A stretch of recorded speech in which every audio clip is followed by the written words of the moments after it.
歡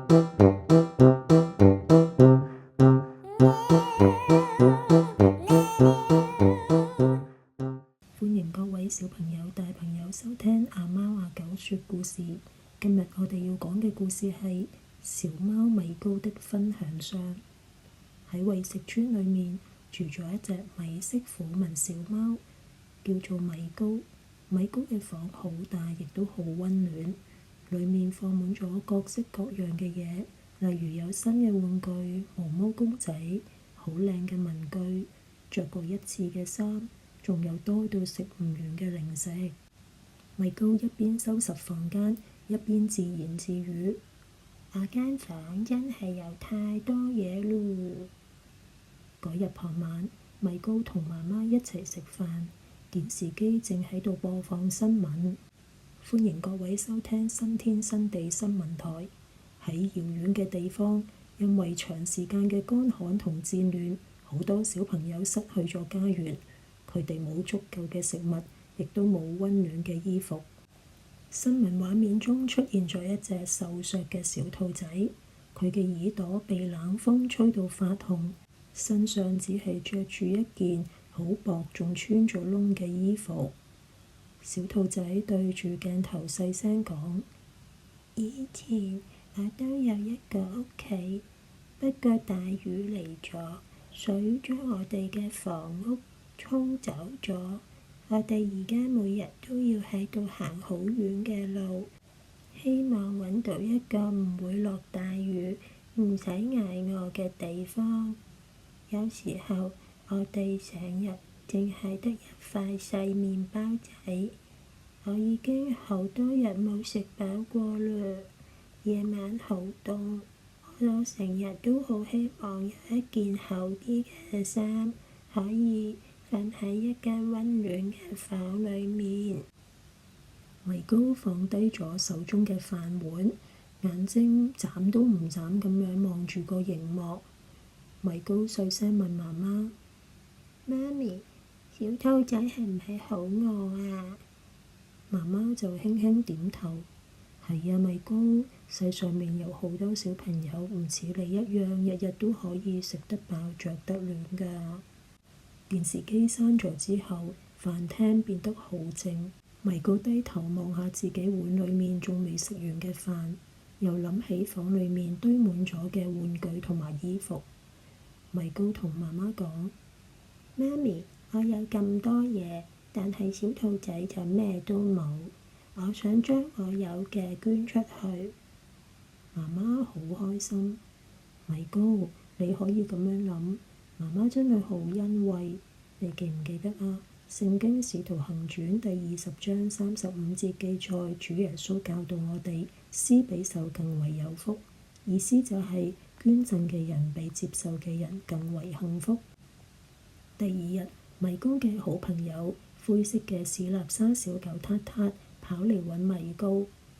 米高，米高，你知唔知啊？下星期呢，我哋村裏面會辦一個分享日呢。米高好好奇，分享日係咪分享零食啊？撻撻搖搖頭，唔係呀，係將自己多餘嘅嘢捐畀嗰啲有需要幫助嘅人啊。撻撻攞出一張海報，上邊畫咗一啲小動物，有啲住喺破舊嘅帳篷裡面，有啲就穿住單薄嘅衣服，有啲就捧住空空嘅飯碗。有啲地方因為戰亂、颱風、洪水，好多小朋友都冇玩具、冇新衫、冇書讀，連聖誕同新年都冇禮物。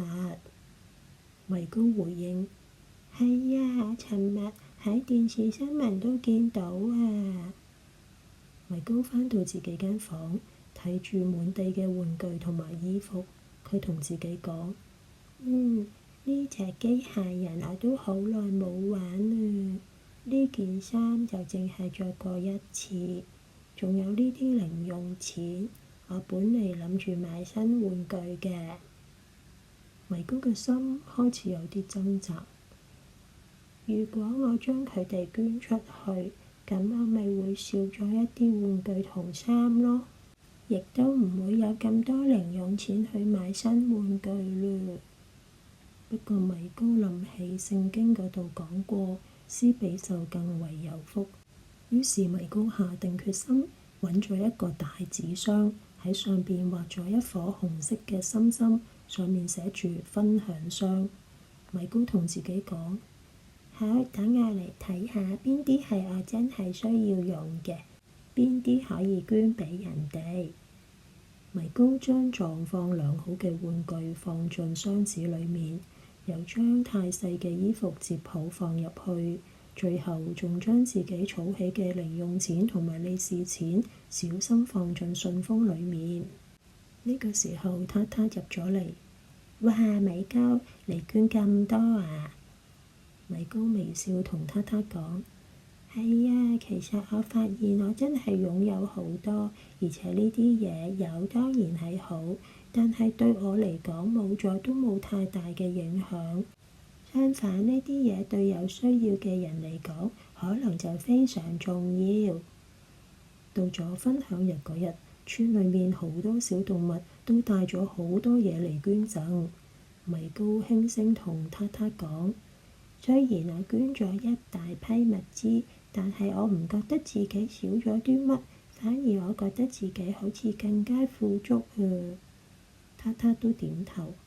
係呀，分享係一種感恩嘅行動。分享唔單止係將啲嘢送出去，仲係將我哋嘅愛心同埋關心一齊送俾有需要嘅人。我哋小小嘅分享同埋捐贈，可能就係別人今天嘅溫飽。小朋友，世上邊有好多人正喺度受苦，而我哋每日都可以食得飽、着得暖，仲有屋企人照顧，呢啲都唔係理所當然嘅。聖經約翰一書3章17節講到：凡有世上財物的，看見弟兄窮乏，卻塞住憐恤的心，愛上帝的心怎能存在他裡面呢？當我哋願意將多餘嘅分享出去，唔單止幫助咗別人，亦都讓自己變得更豐盛，更加懂得感恩。小朋友，你覺得米高睇到新聞裡面嘅小兔仔嘅時候，佢嘅心情係點嘅呢？如果你係嗰隻小兔仔，你會最希望得到啲乜嘢啊？你又會唔會好似米高咁樣，將部分零用錢同埋自己嘅玩具捐贈同埋分享俾有需要嘅人啦？